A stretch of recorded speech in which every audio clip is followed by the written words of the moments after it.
What's up, ladies and gentlemen? Welcome to THF Extra Point. How are we doing, gentlemen? Mixed Doing feelings. solid this week, I feel like. Sad for fantasy, though. Mixed feelings after week one. Sadness after fantasy. A little bit of everything. Not a good week. It was a good week, but it was also a bad week because I started off the week. Hang on, your camera is like frozen. Oh yeah, it is. I just noticed that. You're just looking angry. Yeah, my screen, it's working for me. Okay, it's working now. Yeah. That's it. Working now. Okay, there we go. I was like, wait, his lips aren't moving. Took you that long to realize? You gotta lay off that wine, okay? Great ventriloquist. But maybe. Yeah, I was just saying that. Honestly, for fantasy, it was pretty good. Like in my league, my team took a big dump because of two specific players we'll talk about later. But my other two leagues, I won by a bit too. That Jake Moody on that last game made me really happy because I needed 30 points to win, and all I had was my defensive player and Jake Moody, and they got me 30 points combined. So I freaking won off of that. And so that was good.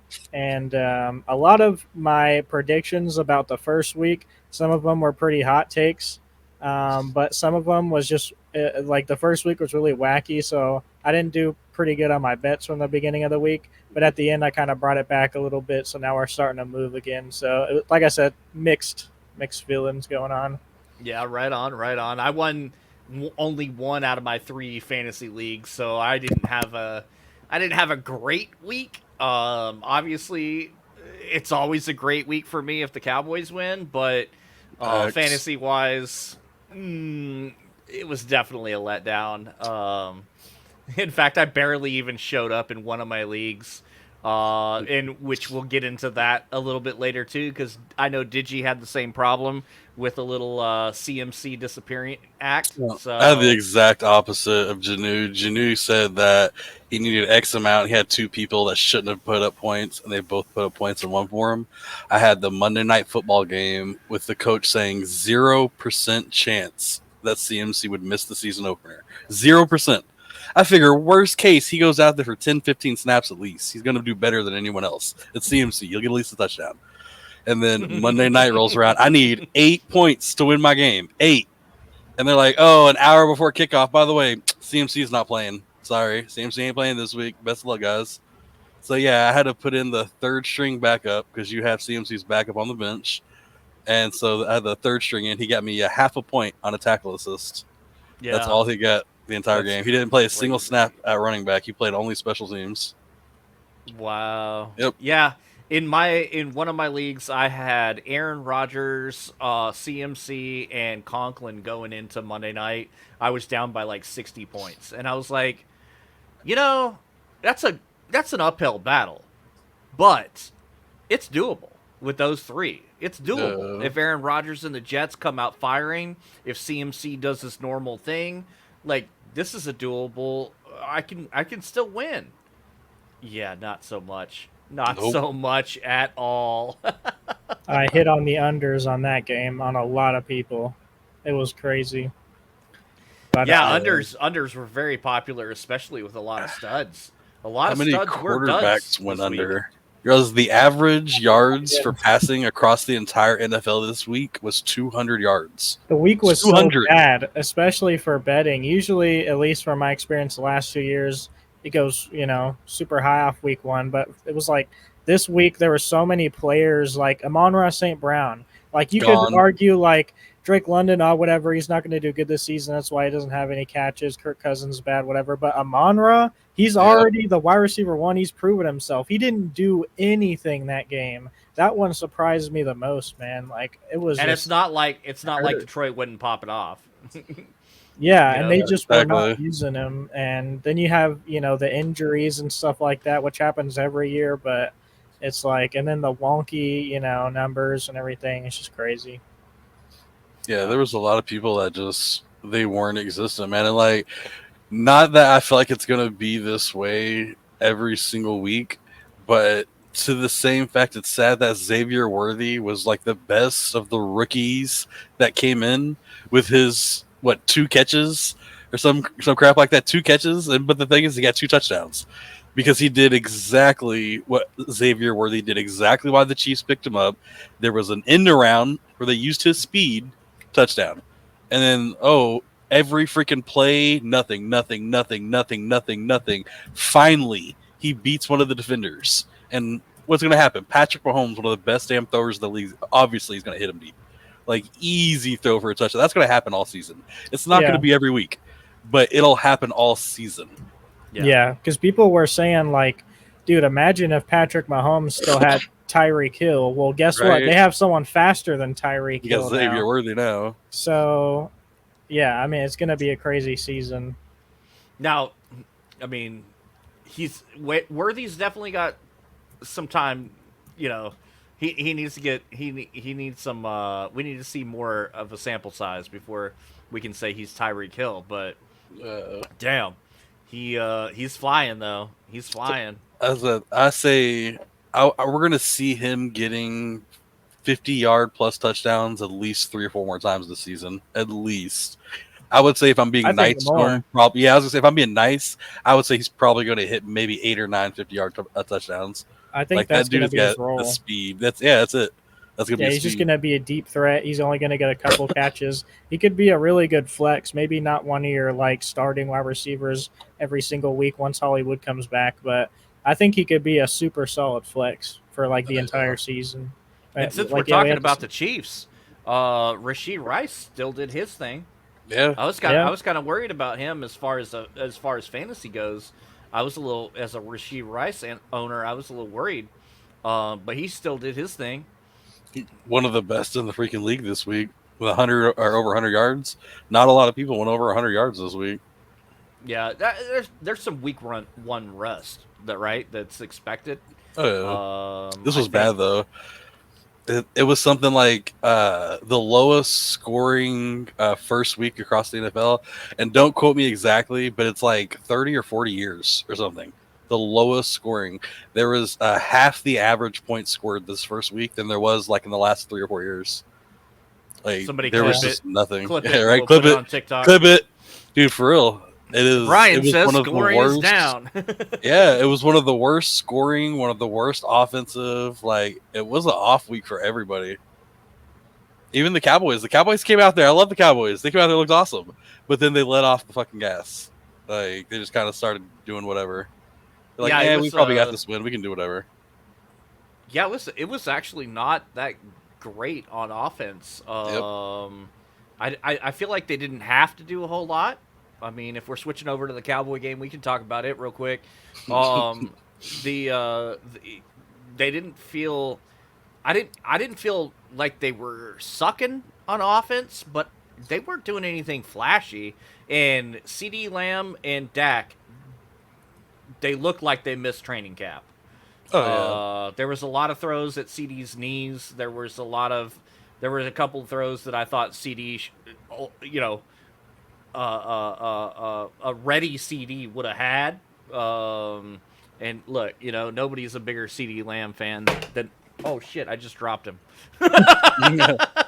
You hate CD Lamb. Look what you did. I hate CD Lamb. Clip it. He hates CD Lamb. He just threw it. Nobody's a bigger fan of CD Lamb than me, and I didn't feel great about that game on offense. Defense though, they look sharp. You would have thought that the defense just got the highest paid player in the league. Yeah, because two of the highest paid players in the league. Right, 2 out of 3, right? Yeah, exactly. CD Lamb is the highest non-pay or highest non-quarterback in the NFL. Second highest. Oh, yep. Okay. And CD then Lamb Dak got the second highest. Yeah. Okay, and then Dak is the just all-around highest of anybody. Highest paid player in the I heard NFL a quote in a fantasy football cast the other day, and it was like, Jerry Jones is amazing at negotiations. And you know how you can tell?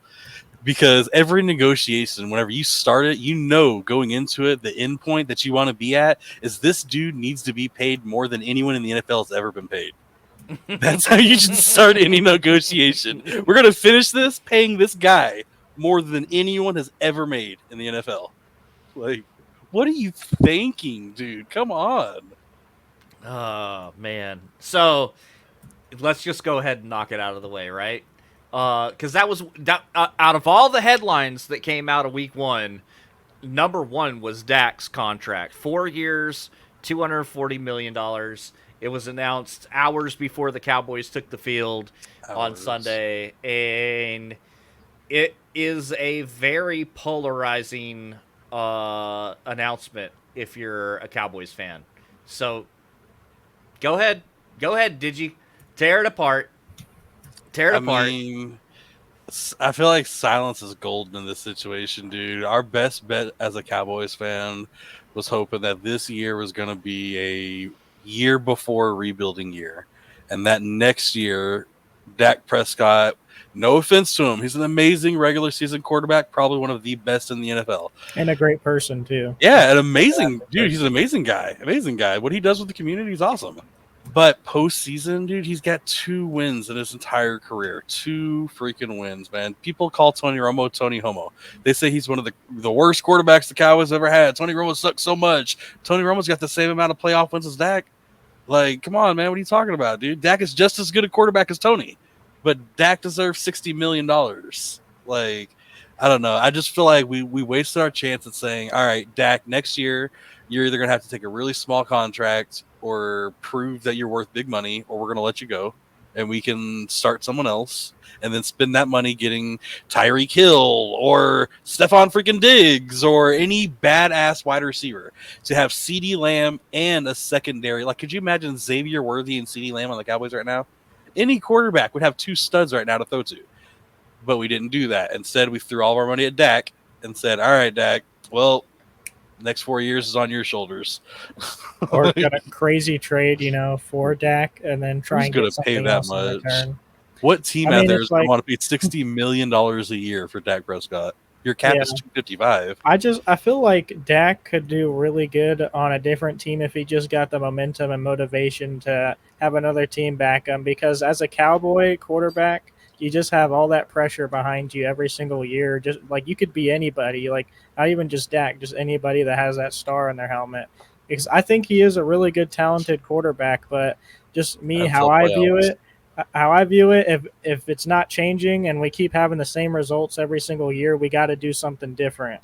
So yeah, of course, always keep CeeDee Lamb, but when it comes to Dak, I'm not the biggest fan of keeping him.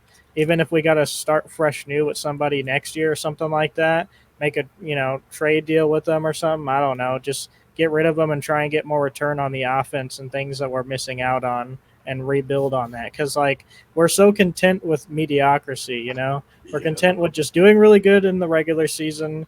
And I want him to succeed. I want us to do really good in the playoffs, but all he's shown us is that we're not going to be able to do that. So I can't be super high on just keeping him and him playing on the offense and having the same results.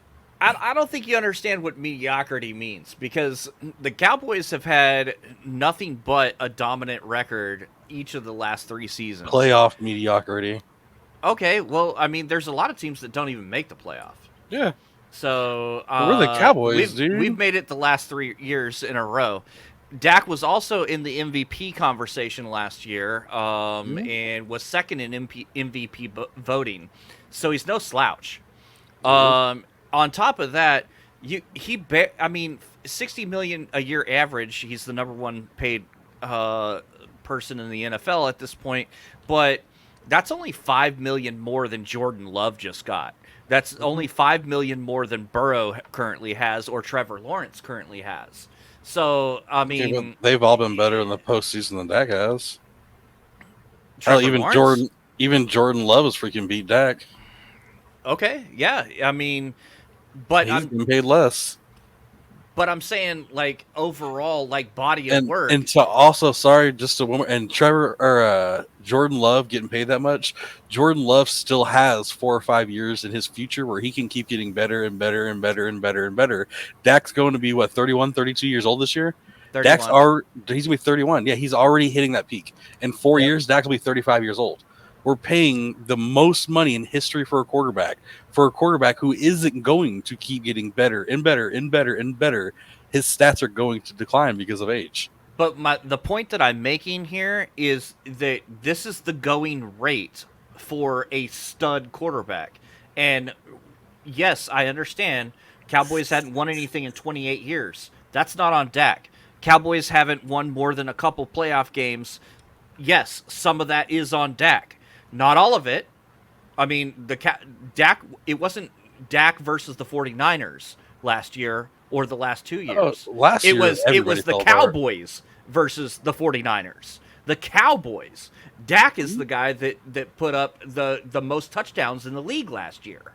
So this is the going rate for what you pay for a top 5 quarterback in the league, and Dak is still a top 5 quarterback in the league. Just that's the way why I he look got at that contract. is I agree with that. Regular season, he is, if not one of the best quarterbacks, if not a top 2 quarterback in the league in the regular season. The way I'm looking at it, though, for the Cowboys is that we can pay $60 million a year and have a regular season quarterback that will take us to the playoffs and lose, or we can pay cheap, go maybe get a young rookie, take a first round pick on a late round on a quarterback or something like that, trade for a young, get a Justin Fields or something, Trey Lance, some crap like that, somebody that's young and might have potential for the future being our long-term starter, and then hope that CeeDee Lamb, Micah Parsons, and the rest of the stud team that we have can still carry us to the playoffs. And then worst case scenario, we lose again behind this dude. I mean, I love Dak, literally one of the best in the league. But in the playoffs, he's got 2 wins. Like what, 9 appearances, 2 wins? He loses in the playoffs, man. So I feel like we should at least try at this point. We should at least try someone else. Try our hand with someone else because we know what Dak's going to give us. He's proven it to us over and over again. I mean, he'll do badass in the regular season. He'll be one of the best. He'll get all these badass touchdowns and make some badass plays. And then the regular or postseason will come and we'll lose. I don't want to get bogged down on the Cowboys too much. Next team. But you mentioned Trey Lance, and Seven is talking about Trey Lance in the comments. Let me just say, Trey Lance has been a Cowboy for over a year now. He's 3rd on the depth chart. Yeah, can people stop talking about Trey Lance? He's a nobody. The 49ers gave him away for nothing for a reason. I think it's obvious. He lost his opportunity. He can't even pass Cooper Rush on the depth chart for the Cowboys. So we gave him his chance in the preseason and said, dude, you're young as hell. We're going to start you over Cooper Rush this game and let's see what you do. And he threw 5 interceptions. That's what Trey Lance proved to us. And after that, there was like a week after that, it was like Cooper Rush is the starting backup for the Dallas Cowboys. Yep. Sorry, Trey. You want to hate on Dak because you don't like Dak or because you're a Cowboy hater or whatever, that's fine. But please don't talk to me about Cooper Rush or Trey Lance because Dak they're not better than Dak for sure. Dak Prescott is a top quarterback in this league. And in our current quarterback situation, he's our best bet. If we needed someone temporary, maybe Rush or Lance, but like Joe not permanently. No. Yeah, get in Joe Flacco in there, bro. Hell yeah. Final point I'm trying to make on the Dak contract is that if every quarterback was getting signed today, he wouldn't be the top paid quarterback in the league. Okay, he's the top paid quarterback in the league right now because of timing. Because Patrick Mahomes isn't due for a contract until 2038 or something like that now. Yeah, he got a 10-year contract. Yeah, he got a $450 million contract. To be fair, $60 million a year is a lot for Dak Prescott, right? But that's only for 4 years. The Kansas City Chiefs are paying $40 million a year for 10 years to Patrick Mahomes. Yeah, that's a lot of money right there. $450 million that he got. So guys, there's a lot of ways to look at this contract, and he got paid because it was perfect timing for him, and he is one of the best quarterbacks in the league. And whether he can win or in the league, period, it doesn't matter if it's regular season, postseason. It's still he's one of the best quarterbacks in the league, and that's what he got paid for. He didn't get paid for his postseason record, or you guys would be right. He would have gotten jack shit. but that's not what you pay quarterbacks for. Otherwise, Jordan Love wouldn't have gotten $55 million a year. He's won one playoff game, and he's only been in the league for a year. I'd rather have Jordan Love than Dak Prescott. Well, you don't have that I choice. mean, right now I wouldn't. I wouldn't want Jordan this week. I wouldn't. Give it 4 or 5 weeks. I might. No, want I'd still Jordan Love rather over have him because at least he can come back. I'm not worried about regular season. We're gonna do good every regular season. Like I already know what's gonna happen. Same thing that happens every single year. So you ask for something different, or you're just good enough to maybe win a playoff game every year. I would like to see a Super Bowl in my lifetime. That's all I'm saying. Yeah. I think Dak Prescott is great. And honestly, I don't want to keep going about Cowboys for too long, but off note, I think if you switch Brock Purdy with Dak Prescott and the 49ers, I think he produces at a better rate than what Brock Purdy's doing. I think that he goes to the Super Bowl again with the 49ers. I agree. If think that's he's the case, then talented. you're saying, based on what you just said, the logic is that you don't think Dak's the problem. You think the rest of the team is the problem. The problem is, the rest of the team can be a problem too. I think it's more things than Dak Prescott, but I think Dak Prescott has a problem in the playoffs. I think the 49ers have a better team built around them than the Cowboys do to be able to make up for his little ifs here and there in the playoffs or whatever, and for him to continue to shine at what he does best, at being an accurate passer, being able to make the right decisions, stuff like that. Because like we were talking about with Brock Purdy before, it just feels like a system quarterback. He's great, but he's not like the best quarterback in the league. And with whatever's going on the Cowboys, I don't really care. I just want to have something different happen instead of us keeping the same players every single freaking year. Literally, we still got Ezekiel Elliott. We still got Dak Prescott. Right? We went back to people.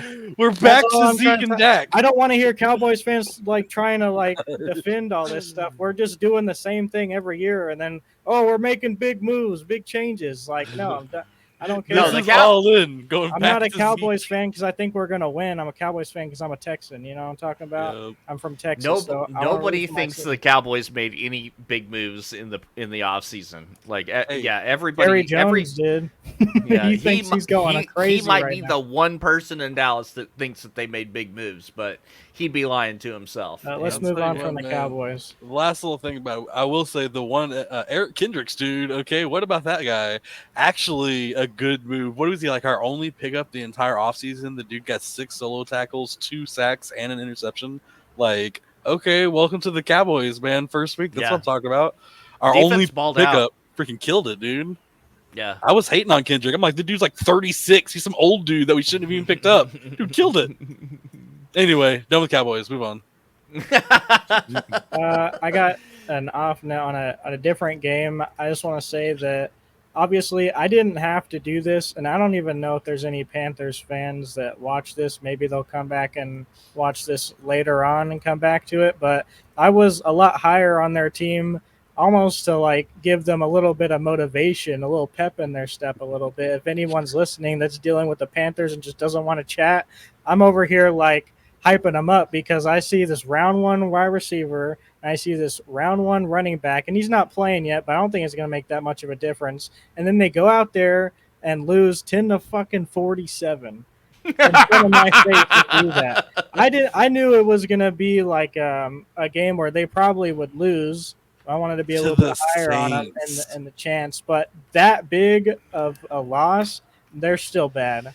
There's no way you lose that bad to the Saints and you're not a terrible team.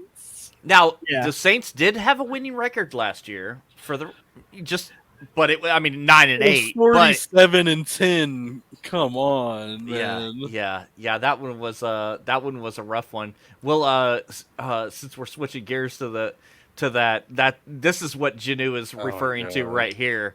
And I still got a 10 too after taking those crazy picks.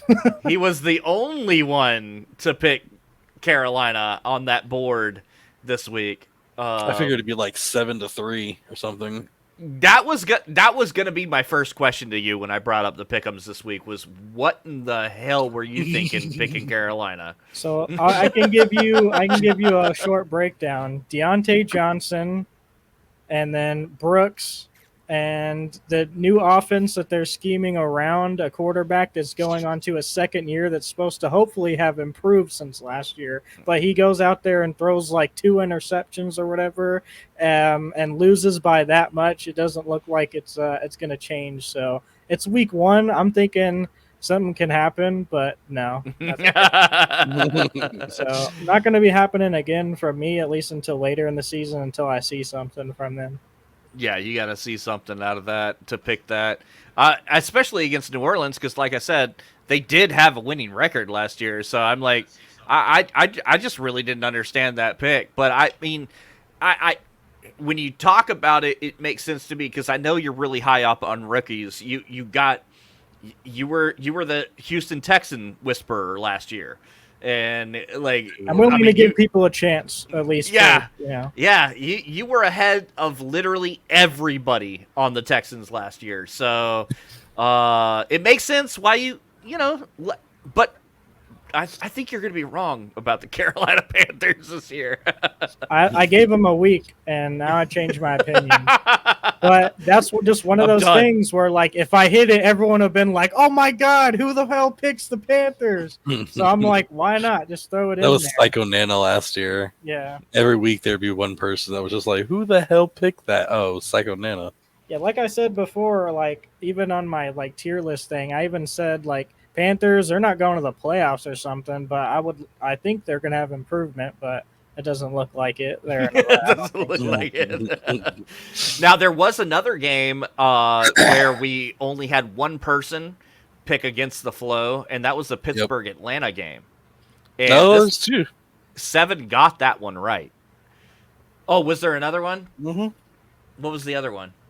There was. I thought I was the only one that picked Denver to win. Was I not? Oh yeah. Sorry, I forgot that Denver. I'm looking back Seattle at the board now, dude. I'm like, did I even pick Denver to win? And yeah. No, yeah, I forgot. I forgot that Seattle and Denver existed. Sorry, you forgot that even happened.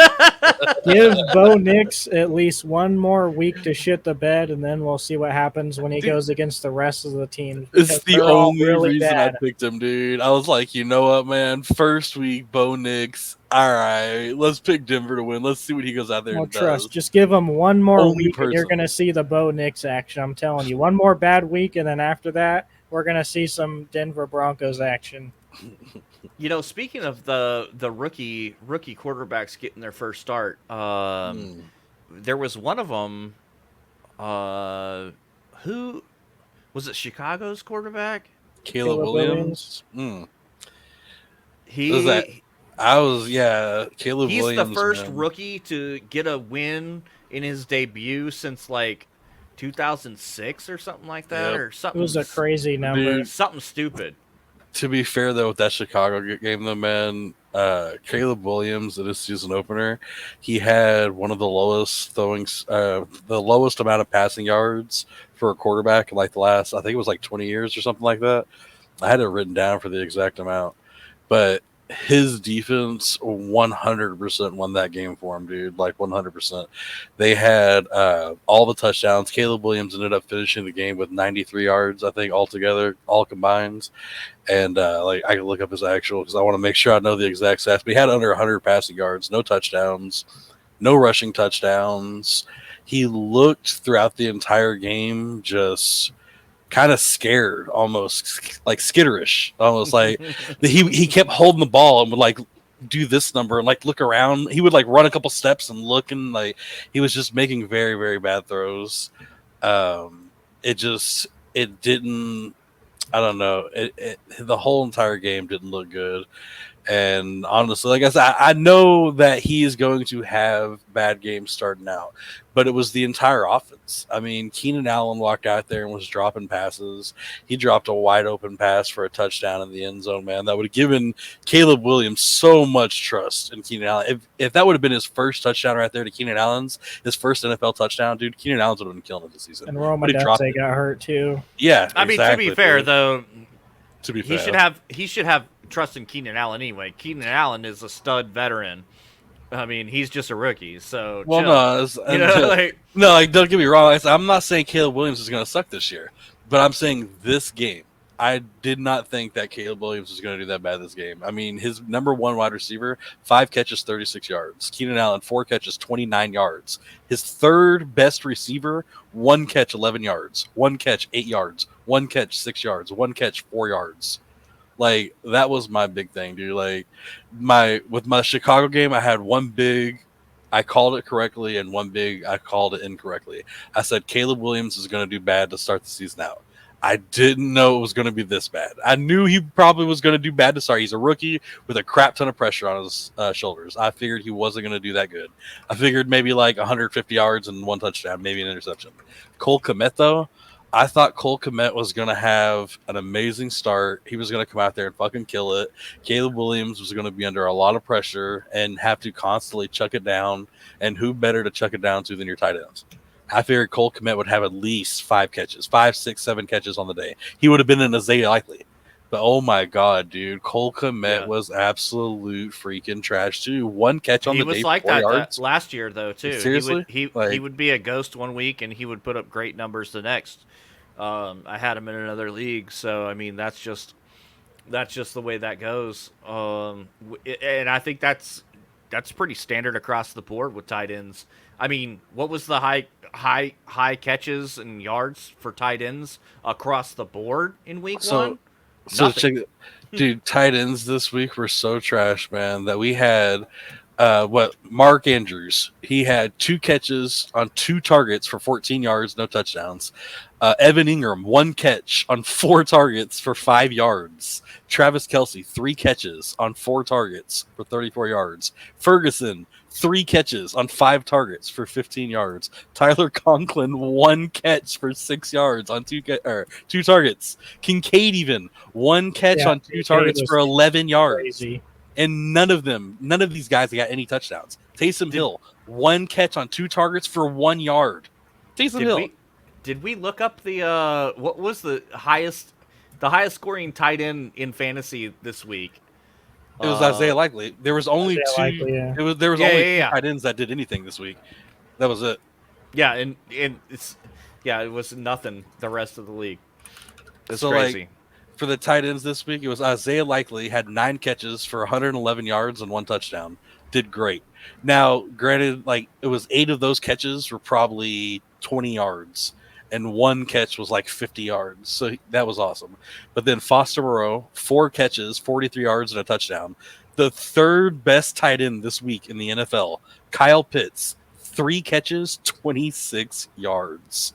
Like, guys, what are the tight ends this week? We only had... It was a weird week. We had 3 tight ends who even had more than 5 catches. It was Trey McBride, Brock Bowers, and Isaiah Likely. Those are the only ones that even had more than 5 catches. And then the only tight ends that got more than 50 yards this week was Brock Bowers and Isaiah Likely. The only tight ends, 5 tight ends got touchdowns. Isaiah Likely, Foster Monroe, Kyle Pitts, Juwanna Johnson, Okonkwo, and Brock Bowers. That's it. Oh, no, I'm sorry. Brock Bowers didn't get a touchdown, actually. Yeah, it was just 5. Okonkwo, Juwanna Johnson, Kyle Pitts, Monroe, and Isaiah Likely. Dude, the tight ends were useless across the entire board this week. So I was like, I've been hearing a lot of people talk about people are nervous. Like Mark Andrews did nothing. Pick up Isaiah Likely. Get Isaiah Likely. Everybody take Isaiah Likely. And they're like, guys, it was everybody. Every tight end in the NFL was trash this week. Yeah. Don't panic and just start trading away your Travis Kelce's and your Mark Andrews and your Kincaids, and don't just start throwing them into the wind. Like, and let's be honest, if your league has Isaiah Likely as a free agent, then you realize it first, you're going to win the league because everybody else sucks. Oh, yeah. He shouldn't be a free agent in anybody's league anyway. I don't think he is on ours, is he? I'm pretty sure he's not. Yeah, No. okay. I was about to say I didn't even look because who the hell would have like somebody would have him picked up in our league already. That's the reason he won't be the number 1 waiver wire claim of the week is because anybody paying attention already has him. You know what I mean? So like it's a surprise that Mark Andrews didn't do anything, but it's not a surprise that Likely went off. And I mean, honestly, to not just kind of swap off that, but like Isaiah Likely in the Baltimore offense, he honestly looked more like the wide receiver one than he did the tight end one. Like, don't get me wrong, he looked like the tight end one, but he looked like the wide receiver one also. It was more along the lines of anytime Lamar needed to throw that ball, he was looking Mark Andrews. I even said Mark Andrews. He was looking at Isaiah Likely first. I'm so used to saying Mark Andrews for Baltimore. He was instantly looking at Isaiah Likely all the time, dude. I Can think we, we uh, have them 11 both out targets. too at the same time a lot as well. Yeah. Both him, Mark Andrews for blocking. Can we shift our focus real quick to the upset of the week? New England over Cincinnati, the one that nobody predicted. Mm-mm. I mean, I knew it wasn't going to be pretty for Cincinnati, but I mean, no T. Higgins, Jamar Chase, not really caring about this game because he still hasn't have his contract signed. He still doesn't have a contract deal with them. I figured it was going to be a win for Cincy, but it was one of those like I thought the other game was going to be, maybe like a 7-3, a 14-7, some type of super low scoring. Like, it's New England. What are they going to do? That's what they're going to do. They're going to fucking beat them. Okay. Yeah, sportsbooks predicted the Patriots to be the worst scoring offense in the entire NFL. Yep. Just so y'all know, I was really close, honestly, to picking them. Like Jason was saying, like they had a terrible beginning of the season, last year. But I was like, "There's no freaking way, man! It's the Patriots. Like, it's the Bengals. Like, that's not going to happen." But and who would have looked at it? Like, tell us. We go back to draft season, right? Where you're sitting on the board. Rip Survivor Pool, right? Rip Survivor Pool. Well, like, hang on, we gotta give some context to that real quick. We gotta give some context. We have a small survivor pool. It was the first year that it was kind of last minute. We put it together, and I think there's 10 people. I think that we had 10 people in it, and 7 people picked Cincinnati. That's freaking insane, dude. And so, yeah, it's smooth sailing for the other 3 at this point. Exactly. They're just gonna be chilling out, pick the easy ones. Holy cow, man. Talk about devastation. 70% of the survivor pool is gone week 1.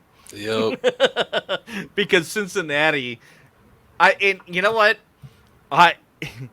Look, Cincinnati started off last year 0-4. They missed the playoffs even after Joe Burrow came back. Like, shame on you guys. Shame on you. How dare y'all do the same thing you did last year? New England, man. Hey, you picked Cincy too, bro. You picked Cincy on the pick. Oh, I did. No, on the pick'ems. Yeah, I picked on the survivor pool. I'm not in the survivor pool. Yeah, not in the survivor pool. I wouldn't have picked Cincy in the survivor pool. Yeah, I can see it. New England is is one of the easy targets of the league, right, in the survivor pool. But oh man, I don't know. I if you didn't already know Cincinnati had problems, you know now. You know what I mean? I think their biggest problem, honestly, too, is the fact that they didn't realize how important Joe Mixon was for their team. Joe Mixon gave them a running back threat that they don't really have now on their team. They can't go out there now, and when they line up for any play, go, all right, we got Zach Moss behind us. Y'all better watch out. You know what I mean? Like, don't get me wrong. I picked up Zach Moss. He's starting on my team right behind Christian McCaffrey. He's my number 2 running back this season. But the only reason I did that is for the exact mother effing reason that he worked this week. Because when Cincinnati gets in the red zone now, what else are they going to do? You got Zach Moss and who else to slam it up the middle? I'm hoping he'll pull the Ezekiel Elliott and he'll once a week maybe get a trash touchdown or something and throw up a free 6 to 10 points for me. But yeah, they got no running threat now. What else popped off this week? I was thinking, kind of quietly, the most exciting game of the week kind of was the Rams and Detroit Lions, wasn't it? It was also the most trash game of the week as well. Trash? Why? Yeah. Because of Amon-Ra, bro, and Jahmyr Gibbs owners. Brown being invisible. Gibbs, everyone's hyping him up. Montgomery's not going to be a main threat anymore. Montgomery's going to be RB2. He ran the ball a hell of a lot, and especially in overtime, they were like Montgomery. I'm like, dude, you got Jahmyr Gibbs. Gibbs He got didn't touch me the that ball TD overtime though. and overtime, did he? Yeah, Gibbs got me that TD. I took the first TD touch Yeah, you on did. his bet, and I got that. Even though Sam Laporta didn't get his normal 5 receptions, and it lost me that bet, but I got a first TD bet. It was like 5x. It would have hit for like 250. So whatever. Moved on from that. But It's whatever. then you got Williams. I knew Williams was gonna have a good season, but going out there dropping like almost 30 points, that's ridiculous, man. Amon-Ra got me like 5 points, and then I had on my team, one of my teams, I have Amon-Ra and Drake London. They got me a combined like freaking 7 points or something together. It's so stupid, and I still won. I still won in my other league, or no, my other league. It wasn't Drake London. It was Marvin Harrison in that league. So yeah, it was like combined like 7 points. It was terrible, and I still won. But yeah, that game was. I thought it was a pretty exciting game. Besides, if you're not paying attention to fantasy, you're not paying attention to wavering or wagering. I thought that was a great game. I thought it was up in the air who was going to win it. Yeah, it was a good game to watch. I was pissed off watching it because Daddy Dabs had Jahmyr Gibbs and Jamison Williams and somebody else starting on his team. And I'm like, okay, it's almost over. It's almost over. Here we go in the fucking game. Let's stop this. Let's stop this. Overtime. I'm just like, come on, really? Stop giving them points. I don't want Dabs to get more points in the game. It was a good game, but like, in the game already. Come on. And yeah, screw Williams also, man. Freaking 5 catches, 121 yards, and a touchdown. Like, He's come good, on, man. dude. I just didn't expect him to take all that away from Amon-Ra. Some people were saying that it was because he got banged up a little bit, so I'm not going to be too upset. I'm not going to be like trying to trade him or anything. He's still, one of the best wide receivers in the league, but that was definitely disappointing. It was pretty heartbreaking to see those bad points on top of all the other trash, tight end luck we've had and everything else. So. And like the big thing about it too from that game that I noticed, and which actually kind of does make me worry just a little bit about the whole Lions offense, is the fact that in the entire game, dude, that went into overtime. The entire game, we had Jamison Williams at wide receiver make catches, and then Amon-Ra St. Brown had 3 catches the entire game. Brock Wright was the only other one for 2. It was all to his freaking running backs and his tight ends that entire game. Like, his wide receivers were getting absolutely no love that entire game. Williams and him were connecting. They were on that shit. But, like, his wide receivers were getting absolutely no love for that game. Yeah. Yeah, we're gonna have to see what happens in the future. I think it's just a 1 week thing. I think it's fantasy football players do not overreact. It's only week 1. Yeah. You know Don't what I mean? yeah. That's fantasy football 101. Never. It's only week 1. Now, is Williams a pickup or trade? You might want to trade for Williams. People have been hyping him up for a while, and he hasn't gotten his chance. This was like his best fantasy game that he's ever had. So if you're an Amon-Ra owner and you can get him, why not? I have him in one of my leagues too. Right now, I'm actually starting both of them in one of my leagues. And as a talent by himself, he's really good too. So, look, Detroit is a team that can support multiple fantasy football wide receivers. There's been teams in the past. Hell, the Rams several years back under Jared Goff, of all people. You had Kupp when he was young in the league. Cooper Brandon Kupp showing up Cooks, again. And I can't remember who the third wide receiver was at that time, but that was back in the Goff era. And there were 3 wide receivers on that team that week in, week out were scoring you fantasy football points. So in Detroit, they got an offense that could do that. They got an offense that's going to support multiple fantasy players for sure. For sure. Yeah, their running game is going to carry them very far this season. I mean, their running game is just on a different level. And the Rams have that. I mean, the Rams lost, but they're looking pretty good too off rip, especially if Puka Nakua can stay healthy and if Cup can stay healthy. Kyron Williams, like Well, I've been Puka saying, Nakua's out He's for injured. 4 to It's been a 6 couple weeks. weeks. Yeah, yeah, I heard. and I I don't. think they're going to play it safe on him. Yeah, he's going to come back towards the end of the season. Playoffs is where it really matters. Cup can, take the weight. Hopefully, we can get some other actions from their backup so that because he's kind of old now, so he's not going to be wanting to go out there and do too much like he was before. She looked really good, by the way. But Yeah, he with the popped off. I offense mean, that Yeah, they have, how Cooper much of showed up that was again. how much of that was because Nakua, was out early though. Oh, and 90% Matthew of it. Stafford is still him. He did that one pass, that no look off to the side. Don't even know how he saw the wide receiver, just a The no look off the Mahomes. side. My God, man, that was beautiful. And they got Kyron Williams, going to be at least a top 5 RB this season for fantasy, and that's at least. That's me being generous. They got Kyron Williams, elite wide receivers. The Rams are going to go off. If their defense can hold up, if they see the Lions again, I haven't checked the rest of the schedule or whatever in the playoffs. If they see them again, it might go differently. But both of those teams really exciting this year, I think. Yeah, yeah. I think I can't remember where I have the Rams. Like I feel like I might have them on the cusp this year. Um, they're somewhere in the middle, I think. I got him ranked up there, man. If Matthew Stafford can keep playing, I think Matthew Stafford's one of the better quarterbacks in the league.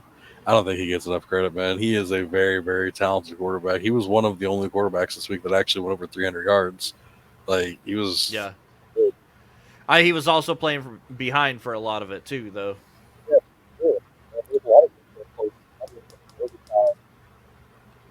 No bike.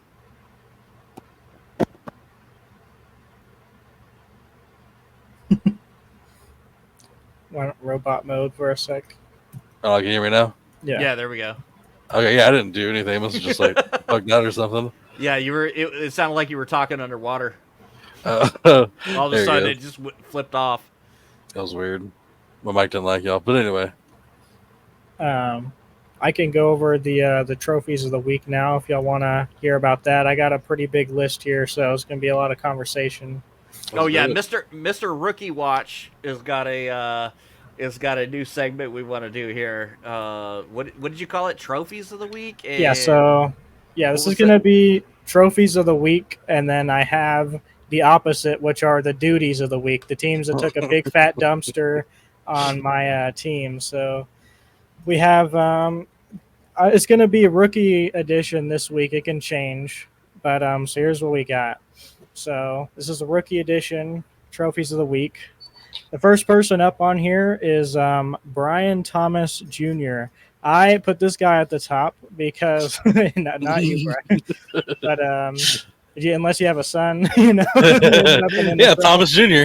not that he knows of. Put this guy at the top because I do not hear a lot of people talking about this guy. He went 4 for 4, 47 yards, and got a receiving touchdown, and got 77% of the snaps. Christian Kirk only caught 1 out of 4 targets for 30.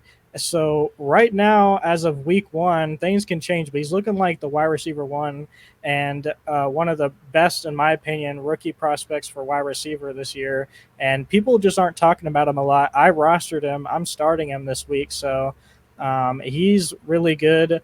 Next up, and by the way, the list isn't ranked. I just have him up here as it goes. But another great wide receiver on the trophy list is Xavier Worthy. We already talked about him, but he got a rushing touchdown, a receiving touchdown, and then went 2 for 3 for 47 yards, and he had 21 rushing yards. So we already talked about it, but this is the debatably best quarterback that we've seen in a long time, meets the fastest wide receiver in the entire league.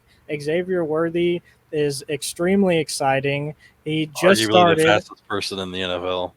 Yeah, I'm pretty sure he is the fastest in the NFL. I looked it up earlier today, and his 40 time was the best. The fastest ever. Yeah. Yeah. So as far as we're talking about, Tyreek Hill missing the Chiefs. Well, now they got Xavier Worthy, so I don't think they're missing him back yet. But we'll see how it goes with him. As of starting him, I'm starting Xavier Worthy as a flex in every league. I think he's going to be really good for the rest of the season. Another one we have on the trophy list, I wish that Daddy Dabs was here, but we got Jaden Daniels. So obviously, in IRL football, he's got a lot of improvement to do. But for fantasy, he was absolutely elite. So he had 88 rushing yards and 2 rushing touchdowns. Like I said, in IRL, there is a lot of things he's got to work on, but all we care about is fantasy. This guy put up a lot of fantasy points. And I was going to tell him this if he was on, but Caleb Williams still better. I'm still rostering Caleb Williams over him. I don't care. Yeah, he had a bad week, but Caleb Williams also making the trophy list just because it's my list and I do what I want. He's on there. So we still got Caleb Williams on the freaking list. I'm not going to talk CJ about Stroud him. on my rookie list also. Yeah. CJ Stroud killed it. Great rookie. Yeah, it's good. Just like last year, we had CJ Stroud versus Anthony Richardson. Now we're going Caleb versus Jaden Daniels, what we're doing this year. So no matter what, I'm staying loyal to that. He made the list anyways. He didn't even do anything. Next, we got Lad McConkey. I took this guy, Lad McConkey, in at least 50% of my best ball leagues, and I believe he can be wide receiver 1 for the Chargers this year. He went 5 for 7, 39 receiving yards, and he had a touchdown. And that's pretty good for a rookie wide receiver on his first game, especially compared to a lot of the other receivers Amon-Ra St. Brown did this week. He did a lot better than him, got a lot more targets, and that offense does not have a lot of targets for receivers. They don't have a lot of good receivers, so I think he could be that next guy up. Another one, we got Brock Bowers on the trophy list. So honestly, I was a bit skeptical about Brock Bowers because they already have Devontae Adams and Myers as well. So I was kind of like, I don't really think he's going to see anything. He might have games where he's ecstatic or whatever, but he went out there and went 6 for 8, 58 yards, and he was playing 70% of snaps. So it does seem like they were targeting him a bit more than I thought they were. So I would keep an eye on him. But for now, especially with how bad the tight ends have been playing, Brock Bowers is up there, so he makes a trophy list. Another one, this guy is actually in your league, Wakko. I have him on my team. Malik Neighbors. He played for not 60%, not 70, not 80, 100% of snaps Malik Neighbors played on the Giants. So one of his biggest concerns is you're like, well, he's got, Daniels as a quarterback. I don't know if I really want this guy, but that's a lot of reassurance Daniel right Jones. there. Yeah. Daniel Jones. I say that name. Yeah, I don't really. Yeah. Danny I Dimes. bring that type of voodoo magic into here, dude. That's nasty. Yeah, you don't even want to say it. Right? Come on. We but, jinx our freaking podcast. Right.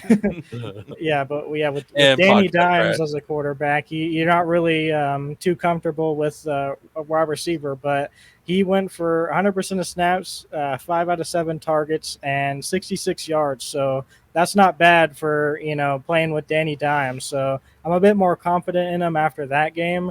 Hopefully, especially on those shitter weeks, we see him get a bit more. If you had a touchdown onto that week he was at least a top 10 wide receiver this week. So I'm happy with that.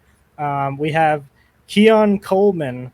This guy, wide receiver for the Bills. Keon went 4 for 5 and 51 yards. A little bit not as good as some of the other rookie wide receivers. They got touchdowns and stuff, but he still finished as the top wide receiver for the Bills. So especially since Kincaid had a down week, it could mean that's why they focused on Keon a little bit more. But I think he could end up being the wide receiver 1 at the end of the season. So I'm liking him, especially for deep balls. He looks like he could be really good. I think there's a lot of question marks in Buffalo on who's gonna step up and replace Diggs. Diggs is gonna be seriously missed, I think. I mean, the Bills were one of 3 teams that were down 14 plus points and came back and won. So they're going to be struggling to figure it all out, and I think they're going to there's some people there that can take advantage I think for sure it's going to end up being either Keon Coleman or Dalton Kincaid. I think they're the two most talented people on there. And from a fantasy perspective, it's also what I want to happen because I don't want them to be split between Shakir, Kincaid, and Keon. But we'll see what happens. I think Cook's already leading the offense. Hopefully it leans either Kincaid or Keon after that. But that's it for my trophy list of the good ones. There really isn't much more than that. So now we move on to the rookie duties of the week. And at the top of my list, this one is ranked because I have him. His name is Marvin Caleb Harrison Williams? Jr. Oh. No, I'm not starting Caleb Williams. He's on my bench. Even I know that. We got Marvin Harrison. He took a big fat dumpster on my team this week. And obviously, when you're taking any rookie wide receiver in the first round, you know, it's a risk in general, but I didn't expect it to be this bad. I don't think in the future it's going to remain this way. I think he's going to be a really good player, and I think he's going to do pretty decent on the Cardinals. But on the first week, he went 1 for 4 with only 4 yards on 90% snap count. So I wasn't too happy about that. Like I said, I don't think you need to go trade him, be super down on him, whatever. Keep him and watch what happens in the future. Sounds like you hate him. No, I love him. He's on my team. I gotta love him. It sounds like if you want, man, But I I'm can mad. Sounds like you hate him. I got Greg Dortch on my bench, dude. I'll gladly trade him if you want. Yeah, hell no. Marvin Harrison, I still believe he can be the rookie of the year with his talent from college perspective. But when it comes to, you know, how he played this week, I was not happy with it at all. So that really sucked. His one problem, it's Kyler Murray. Marvin Harrison Jr.'s got amazing talent. He's got Kyler Murray throwing to him. Anyway. It's not the best situation, but I think they will improve, and I think we'll be able to see at least decent fantasy output from him in the future. I'd like to see how it goes. There was one thing a lot of people were mentioning while we're on the topic of him. There was, I don't know if you guys saw the clip, but there was a wide open part where Marvin Harrison was running a go route, and there was nobody on him, and Kyron didn't see him. Now, it looks really bad, but it turns out that Kyron was already rushing the ball, and he was kind of on the opposite side of the field, so I didn't get to him. But they're going to watch that. Everyone made a big deal out of it. I think they're going to see the film and fix those types of things. But like I was telling Digi before, I really think it's just the offense scheme. They were popping off with James Conner. They were popping off with Kyron running the ball, doing his little rushing thing. You and keep the calling little him short off Kyron? passes. Kyler. Sorry. Yeah, a lot of people's names. Yeah, with Kyler, so it's working. He's forgettable. Yeah, what they were doing was working. At one point, the Cards were one of those teams that looked like they were going to be an upset of the week. You know, I mean, they were running the Bills for a little bit there. Again, the Bills being one of the 3 teams that were down by 2 touchdowns or more, and came back and won. So I feel like the Cardinals are a poor man's version of Baltimore right now, where they're trying to run the exact same offense as Lamar Jackson, but Kyler Murray can't do the same things Lamar Jackson does. Yeah, we'll see. I feel like they did a lot better than most people expected them to do, especially since the Cardinals had such a trash season last year. I think they'll be decent this year. They could have beaten the Bills if he had connected with Marvin Harrison there. That would have won them the game, I think. But we'll see what happens. The next person on the duty tier list, we got Bo Nix. Like I was saying before, Bo Nix, he's going to improve, and he's going to be, in my opinion, a solid quarterback. But from that first game, it was trash. There was 2 interceptions. He had the nice little rush TD, and he had like 138 passing yards. But as far as, you know, I mean, it is Seattle's defense. So if you're playing your first game, it's like going against that type of defense, you know, it's kind of hard to tell. But next week, he's got, pretty sure he's got, was it the Steelers next week? And then after that, there's a bunch of trash teams. So we'll see how that goes. But for now, it makes the duty tier list. I just was laughing how they just kept saying, you know what, Bo Nix, we're going to go ahead and we're just going to keep throwing it all effing night, dude. Yeah. All effing night. Okay. McLaughlin got it's 10 carries for what was 7. Don't yards, say that shit, 15 yards or some crap like that rushing on the night. New Zach. Oh my god, dude! I'm telling you, I think Bo Nix is better than he was. I think he was like a Caleb Williams. What was that? Yeah, 26, 26 completions on 42 attempts for 138 yards, no touchdowns, 2 interceptions. 138 yards on 42 passing attempts. Like I just want to. they just kept throwing it, I just want working to or not, just interject throw here. it and throw it and throw it. Zach Wilson won in Minnesota, by the way. Hey, I just want to throw that in here since we mentioned Zach Wilson. I really feel like Bo Nix was sitting on the sideline, like beaten, like that Randy. I ain't heard no bell, like sitting on the sideline, just beaten. And the coach is like, "All right, dog, we're gonna go call 5 more pass plays, and then you're gonna rush it 2 times yourself on design quarterback draw, and then you're gonna call 5 more pass plays." And he's just like, "Coach, please stop. Can we just run some clock, please? Stop making me pass it. This is my first game." Yeah, we'll have to see it in the future how, he does, but it's pretty brutal. Last person we got on the doo-doo tier list, we got Theo Johnson. Theo Johnson went 1 for 4 and 18 yards, even though he played 86% of snaps. And the reason why is it's pretty hard to tell if it's him as a player. I don't think so because he looks elite, but he's got, guess who, Danny Dimes as his quarterback. And where's all those balls going? Right to my boy. Yeah, to the defense or Malik Neighbors. Either one of those two is going to either one of them. So as of starting Theo Johnson, definitely not. Maybe if you're in a super deep league, you can take Theo Johnson if you really like him and stash him for later. But if not, there's no point. I think the only person you're starting on offense really is Malik Neighbors on the Giants, and hopefully not Danny Dimes, unless you're in a super deep quarterback flex league or something like that.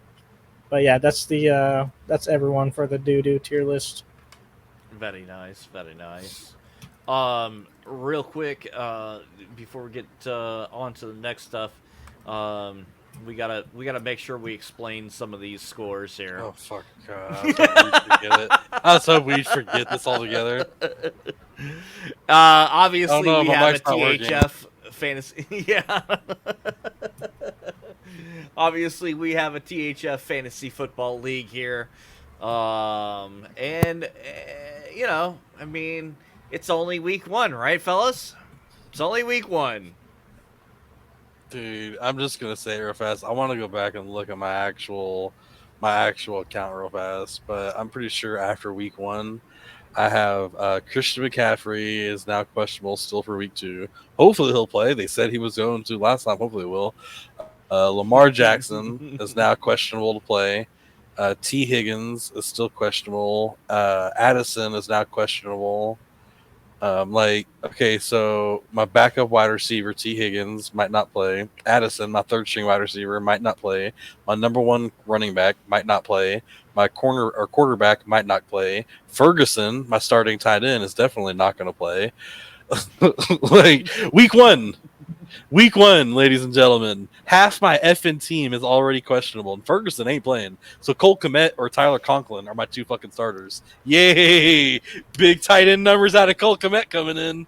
So Run CMC is about to be the injury report. The injured reserve. Run IR. I'm gonna pick that name. Injured reserve. Come into my name, please. No kidding.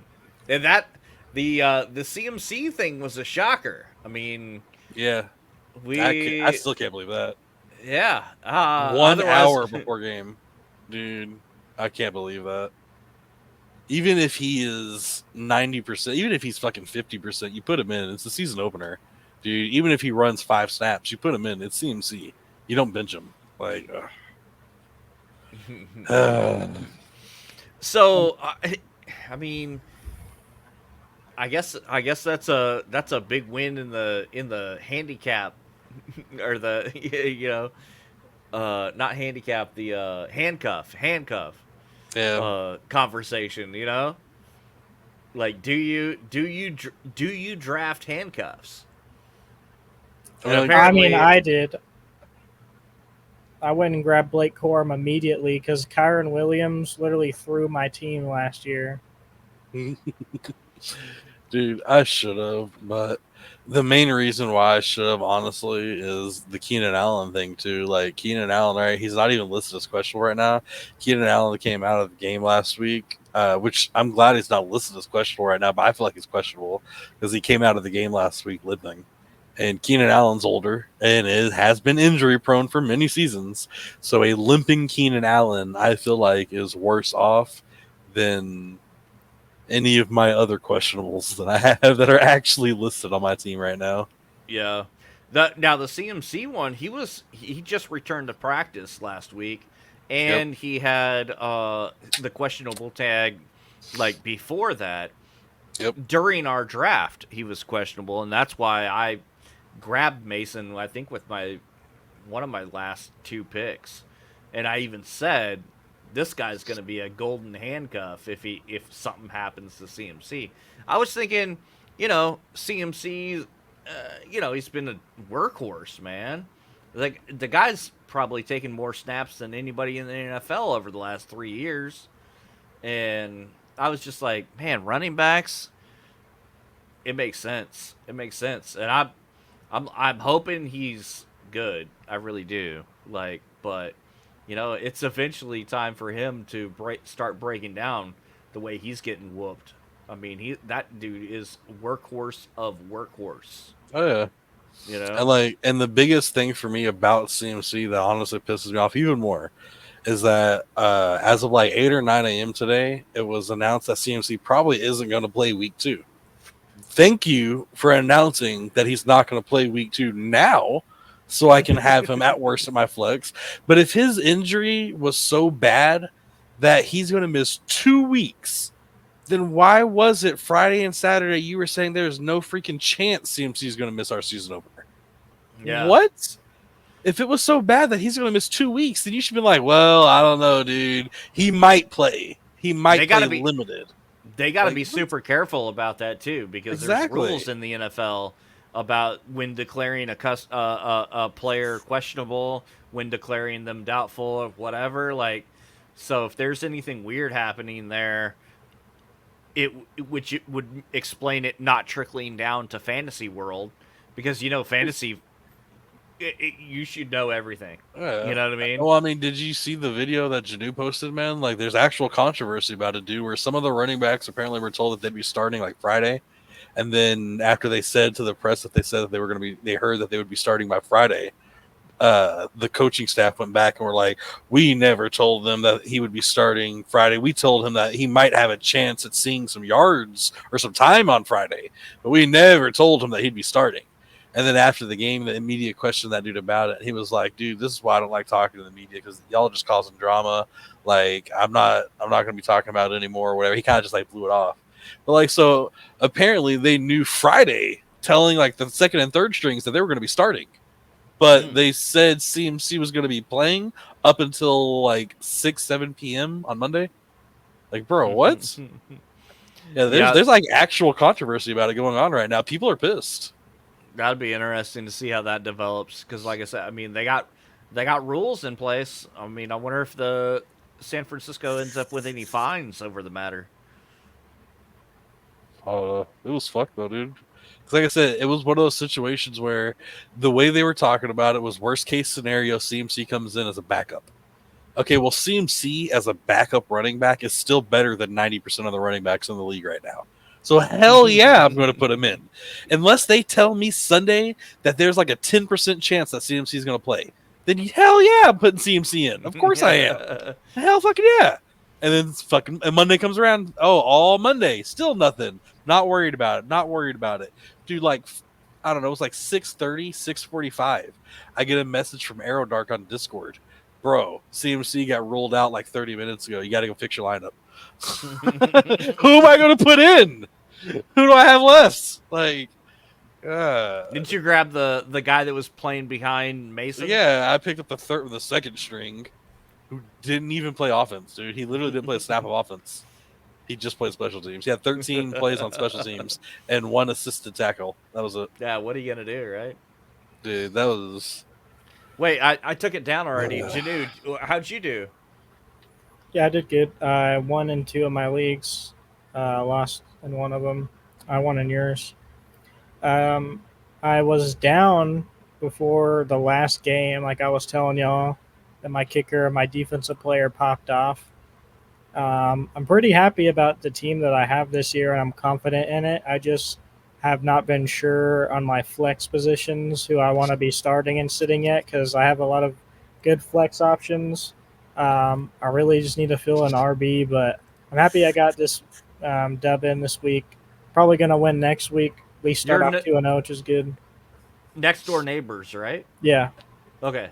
Who am I playing? Everybody changes their names way too often in this league, which, by the way, I'll just go ahead and point out down there at the bottom left-hand corner, can we redo keepers?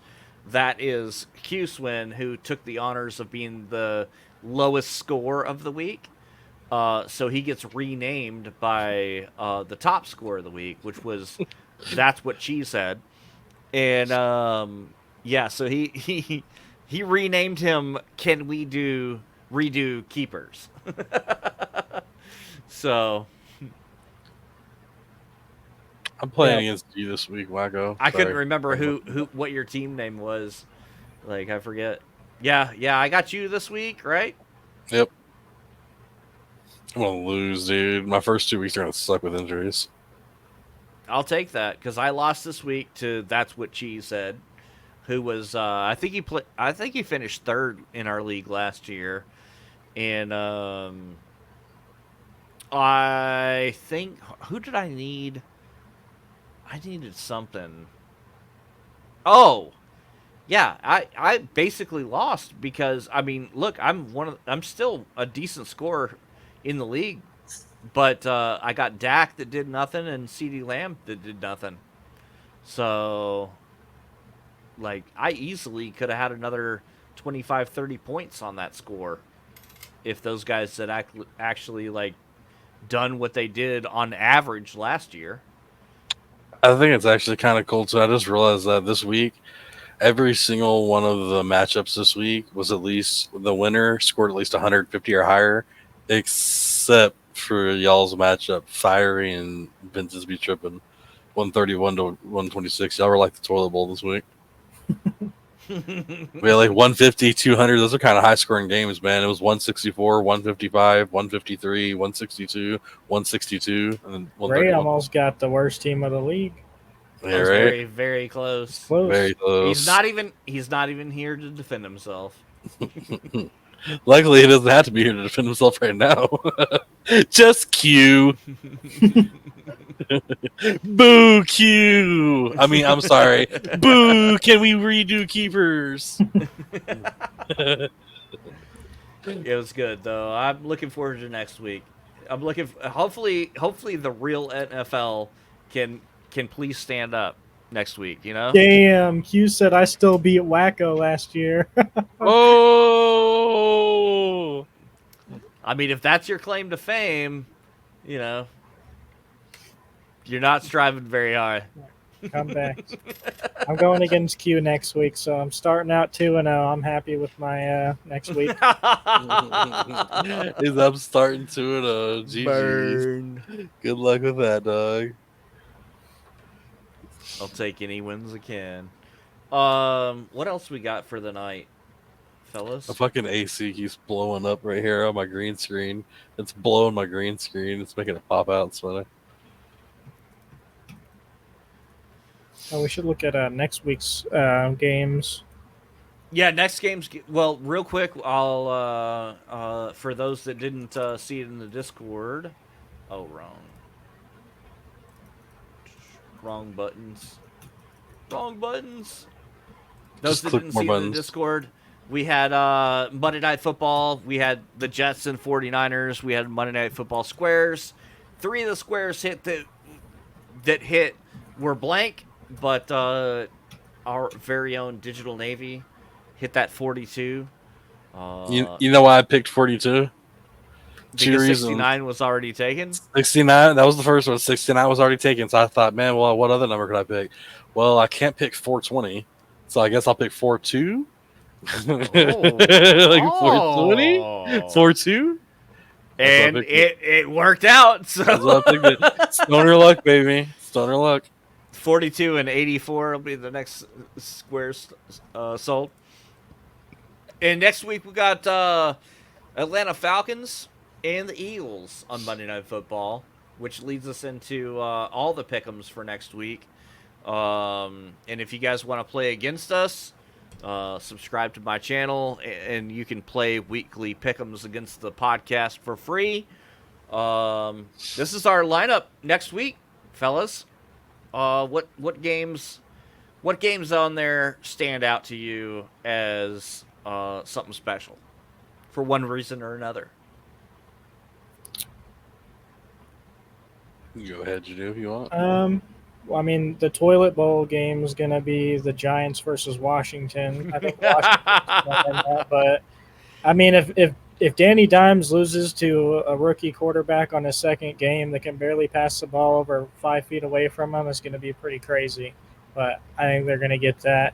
Can I just say for a second Yeah. that I almost picked Washington in my survivor pool because I'm thinking this is the only game that I feel confident Washington's gonna win. I seriously thought about doing There's that. at least 2 this season, then you think Washington's going to win? I think, right. the 2 most interesting games this week are going to be Buffalo versus Miami and the Rams versus Arizona. I think those games are going to be really interesting score-wise. Yeah, that Thursday night contest is going to be... Thursday night contests are weird, are wonky anyway most of the time, but, Miami's got some emotion right now. Miami's got a hell of a lot of targets. Both teams, both of those 2 teams, too, are on that list of the 3 teams that had to rally back last week to win. Miami playing at home, plus they're all up in arms about the Tyreek Hill stuff. Buffalo, Josh Allen going off for a rushing touchdown and a throwing. Wait, was it two of each? 2 rushing touchdowns. For Josh Allen last week. 2 rushing touchdowns, 2 throwing touchdowns. No, Josh Allen. I don't think he threw for 2 touchdowns, did he? Oh yeah, he was. No, yeah, he was. I was gonna say it was 2 rushing touchdowns and 1 passing touchdown. He threw for 2. So he was 2 and 2. He threw for 2 and ran for 2, which puts him in the Steve Young hogged conversation. Everything. Like, right. Like I think the last person to do that was Steve Young or something like that. I think I read. So yeah, it's like pretty crazy. So that'll be an interesting Thursday night game, I think. Which usually Thursday games are kind of a yawn, but this one's a good one. Yeah, this one's a real good one. Honestly, I'm just gonna say on a little side note, these types of games where you have these very high-scoring teams might be the perfect week to take unders on all of them. That's just how betting is, man. You're gonna have a game like that, and then everyone's gonna hit under. So I'm gonna try it this week and see. I've been messing around with under bets, and they've been doing good. So it could be one of those games where you're like, "Oh, Miami's gonna pop off. Everyone's gonna have hundreds of yards," and then it's just like a dud. That's kind of I mean, Thursday is a perfect scenario for that to happen too, because I feel like Thursday games traditionally are kind of low scoring anyway, because everybody's coming off a short rest, a lot of times, and it's Thursday games are perfect for unders. See, for me, I was actually gonna say, and don't get me wrong, that usually is it, but I would actually on this game take a couple of the overs, just because of, and not necessarily on the Bills, but maybe on the Dolphins, because the Dolphins, yards. yeah, the Dolphins. The one thing they've shot, I was going to say my 2 games this week that I would want to watch. One of them is going to be the Thursday game, Buffalo Miami, because I feel like that's going to be a shootout. Josh Allen can get yards, whether it's with his feet, whether it's with his arm, he can get yards. He'll make it happen. And Tua's kind of the same way, because all of his targets that he can throw to, he's gonna get yards. He's gonna throw that ball. And if they go out there and it's a shootout game, and I can see them putting up a lot of receiving yards, a lot of passing yards for the quarterbacks. And then my second game I feel like you should watch this weekend. This isn't, I know this is going to sound biased, but it really isn't. My big game that I think you should watch this week is going to be the Dallas-New Orleans game. because the way the Cowboys played this last week, our offense, I think we did badass. I think our offense, not badass, but we did our normal or regular season. We were a stellar looking team in the regular season. The Saints, on the other hand, were one of the better looking offenses this week. They had a solid rushing game. They had a solid passing game in Derek Carr. He was 19 of 23, 4 incompletions all game, 200 yards and 3 touchdowns. Dude freaking killed it. Like, they were solid all around on offense. He shared the ball all around. He had 3 people on his team with 3 catches, 4 catches, and 5 catches. Like 3 separate people with touchdowns. He passed the ball around a lot. And I think the Cowboys defense are either going to go out there and shut New Orleans down, and it's going to be an awesome blowout for the Cowboys, or it's going to be a shootout. And our defense will drop the ball, and Derek Carr is going to go out there and throw up a whole bunch of fucking points again, and the Cowboys are going to have a game on their hands. But I think those 2 games are the ones you should watch. And then I think the Green Bay game is going to be the shitty game to watch this week, the Indianapolis-Green Bay game. I don't think Indianapolis is going to do shit. And I think Green Bay, with no Jordan Love, isn't going to do shit. Think the Colts are going to do bad? I think the Colts are going to do bad this week. I do. Honestly, I got the Colts winning that game by a landslide. I think the Colts will beat the crap out of them without Jordan Love. I think, I don't know. Like I said, don't get me wrong, Anthony Richardson, he's got talent. He does. But I just don't see him going out there and having an amazing game against the Green Bay defense. And the Green Bay's offense isn't going to be able to do anything without Jordan Love. So I think it's just going to be a very low-scoring game. It might be exciting to watch for defenses. There might be a couple interceptions. Who knows what Jordan Love's backup's going to do? Who knows what Richardson will do? Maybe there's some fumbles, something like that. But I don't know. I don't think it's going to be a game worth watching. I think that's a game you can skip. Yeah, I would definitely skip that game anyway. But I think Indianapolis is going to show out. I think they'll shake off a little bit of that week 1. I think there's a lot of teams that have a lot of potential to shake off week 1 and flip. There's a lot of rust. There's one I forgot about that kind of just went past our heads too. The Bucks and the Lions. That's going to be a pretty good game as well. I'd be interested to see how the Bucks do against the Lions. It could be another shootout game. I'm interested in that one. Yeah, it really could. Honestly, I mean, I could see the Bucks giving the Lions a run. I could also see the Lions like doubling down on what they did in week 1 and running away with it, though. Like that wouldn't surprise me either. I think the Lions are one of the NFC Super Bowl contenders, and as much as I like Tampa Bay, I like Baker Mayfield. I want him to succeed. I like seeing him do some good, just because it's a good story for Baker. But I don't know. I think they're kind of mid. I think they're kind of a pretender. They're going to be on the outskirts, and that's the only reason they're in the conversation is because they're in one of the worst divisions in football. I think this will be a good test week for them. The Lions have one of the best defenses, I think. Not necessarily top 1 or 2 like the Browns or the Cowboys, but they have an amazing defense. So, like, I think Baker Mayfield this week, there was some, not necessarily arguing, but there's definitely some talk around the entire NFL that Josh Allen is either the best, or he was the best quarterback of the week, or Baker Mayfield. I personally think Baker Mayfield was the best quarterback of the week. Baker Mayfield went out there and threw for almost 300 yards, 4 touchdowns, and no interceptions. Like, the dude was a fucking talent this week on Tampa Bay with the Bucks. Nobody goes out there and says, hey, the Buccaneers are going to throw for 4 touchdowns this week, over under. Yeah, I'm going to take the under. $100 under. $100 under, sure. Easy. If you told me Baker Mayfield would be one of 2 quarterbacks that threw for 3 touchdowns this week, I'd call you a liar. And if you told me the other one was Derek Carr, I'd call you an idiot. Dude, no way. If somebody laughed, like, if you sat there and said, next week, I'm calling it. Next week, Derek Carr and Baker Mayfield, only quarterbacks with 3 or more touchdowns thrown. Be like, dude, get off the podcast. Dude, but it's true. Let's be clear. They did play Washington. Yeah, but still, everybody else in the NFL did. There's a reason I picked Tampa Bay in my Survivor pool. It's just the fact that all the quarterbacks across the NFL, 200 yards passing on average across the NFL this week. 200 yards. They were half the points scored this week than is had on average for the first week of the NFL in like the last 4 or 5 years. I mean, I forget the exact number. It was like whatever, 40, 50 points on average, 60 points on average per game on week 1, and we were at like 30.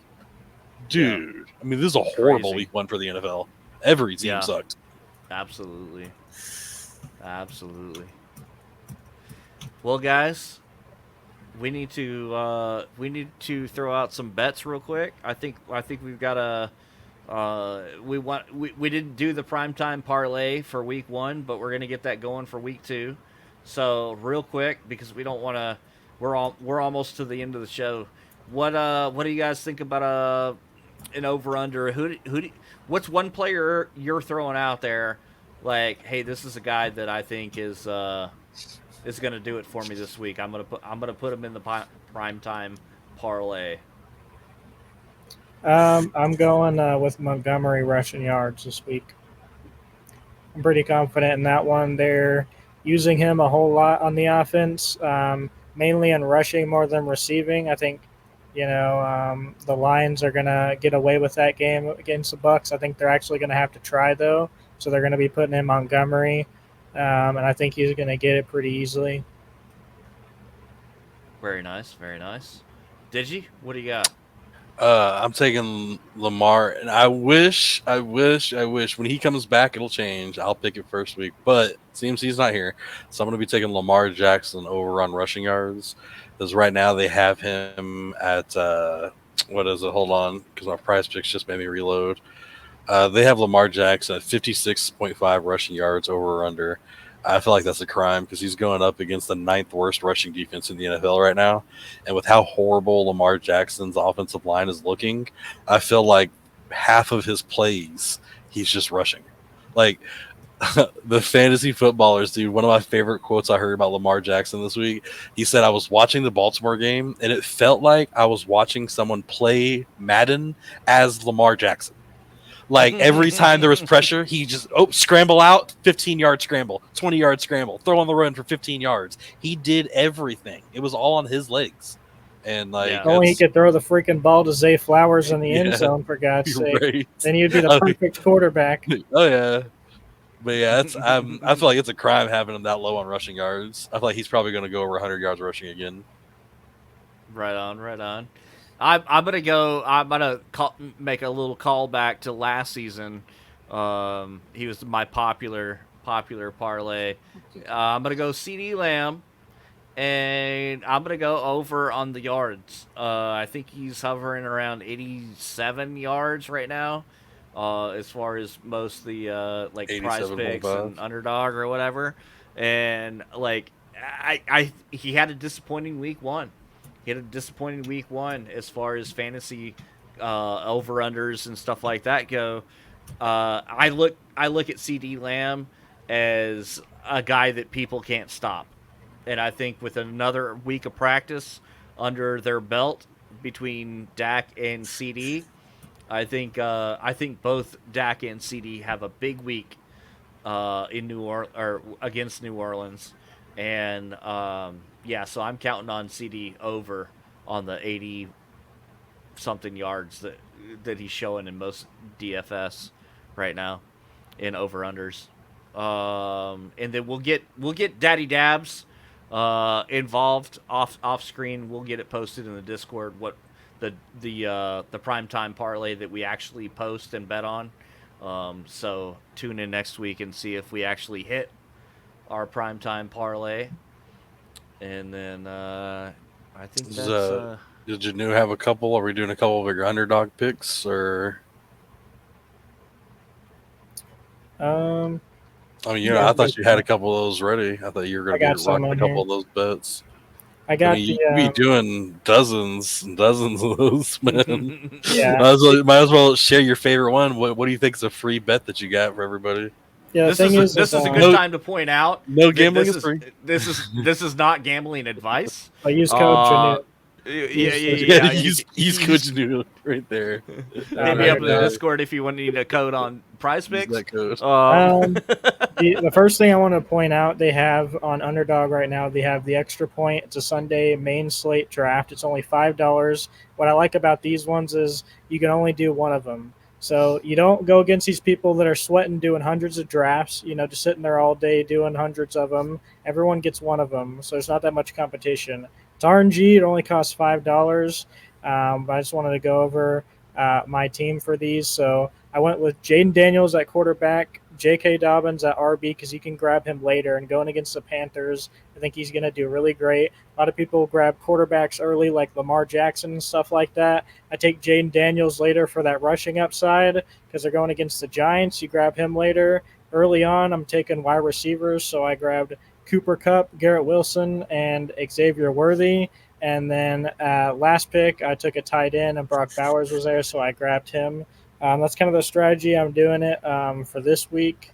And I can also pull up some of the pick'ems. I'm doing a little bit of a different strategy now, so I'm taking a lot of the unders. Pretty much one of the bets I have on here right now, Underdog is doing, you can bet for any bet that's up to $20 with 4 picks. You can bet on it. If you lose it, you get your money back for free. So if you do that, I'm pretty sure it's lasting till the end of today. And I took Raheem Mostert lower on fantasy points. I took Devon Achane lower on rushing yards. I think it's going to be all receiving yards. I took Jordan Brooks lower than 7 tackles and assists, and then Khalil Shakir lower than 3.5 receptions. And that's 4 picks for 200 on that one. So you guys can copy that one if you want to. I think all the work's going to go to Achane in the receiving area, and I think you could get away with a little sneaky one unders on Khalil because I think they're going to go with Keon Coleman as a wide receiver. And later on, they might change those bets on Underdog. So this week, I feel like it's the only one where you're going to get those really good deals on some of the Bills wide receivers. Oh. All right, boys. Well, I think it's time to wrap her up. Anybody got any extra points they want to kick here? You go first. Extra point, look deep into your waiver wires this week. Do not overlook some of these picks, especially if you're not in a super deep league. There are some really good waiver wire picks that you can grab that you might not be aware of. Just look. I'm not going to give them away because I got some I'm taking in your league, Wakko, and I want to keep them to myself. But just look very closely. Very close. I would say a lot of stuff happens in the NFL week by week, and the week ones of the NFL, this right here is the exact reason that I placed 2 bets, I think, this week. And they were both just because they have Caleb Williams free on Prize Picks, which, by the way, you forgot to mention that, Janu, Prize Picks has Caleb Williams free all month. All he has to do is get a half a yard or more. So you can put Caleb Williams on any of your bets for a free pick. But anyway, I think I did 2 this week because the first week of the NFL is so fluctuating. You can have stars that do nothing, nobodies that do something, people that just don't ever do anything, get 4 touchdowns. Baker Mayfield's in talk of being the best quarterback in the NFL right now. I mean, you never know what's going to happen, the first week of the NFL. So, I mean, the first week, I would say my big takeaway right now, my last point would be don't panic. If you are in a fantasy, like me, if you're in a fantasy team and you got 6 people injured right now or questionable to play, don't panic. It's week 1. Don't start trying to throw away your people. Don't start trying to get, well, maybe this is a good trade. Likely's doing good right now. Maybe if I trade away these people, I can get Likely, blah, blah, blah, blah. It's week 1. Stuff's going to change. Let people settle in. Let the rookies settle in. Let people settle in. Then worry about what your team's looking at. If week 3 or 4, your team's losing every single week, then maybe panic. Don't panic yet, though. It's just week 1. That's very true. I like that. Yeah, my extra point's more of a just. So I'm gonna be watching this week at the off the field stuff. Deshaun Watson, another lawsuit against him for sexual assault, and I forgot about that. Yeah, I thought that. I forgot about that. And what is this, number 28? I mean, it's bro. And then he also sucks in football, so it doesn't make it any better. Just He's throwing absolutely more trash. cases than he is touchdowns, my guy. You see the So meme that said they had to change their locker room because they got found out that their locker rooms all had masseuses. And that's why Deshaun Watson can't pay attention in games. Jesus. So that's an interesting development that I'm going to be watching this week, and then also the Tyreek Hill thing. I don't know. Look, I'm not gonna. I don't want to. I don't want to get into the back and forth of it all, but there's body cam footage released. There's all kinds of statements being made by the Dolphins. It's wow. It's crazy right now in the NFL off the field.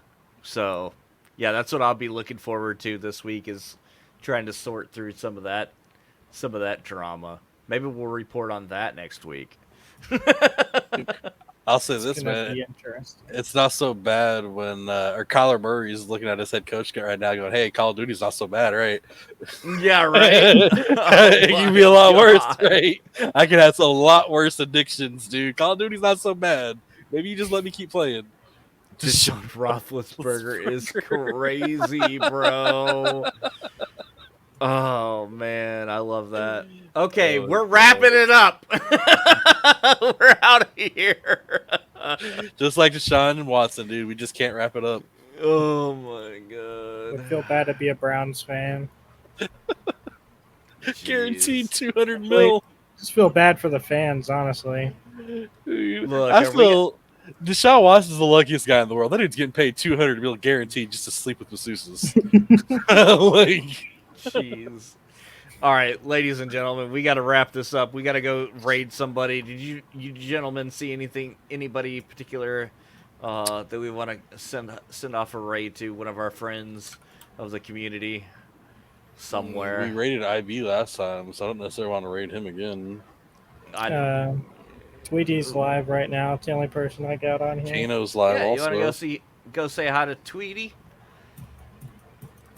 Yeah. I'm down with raiding over to Tweety, saying, Mr. Tweet. saying what's up.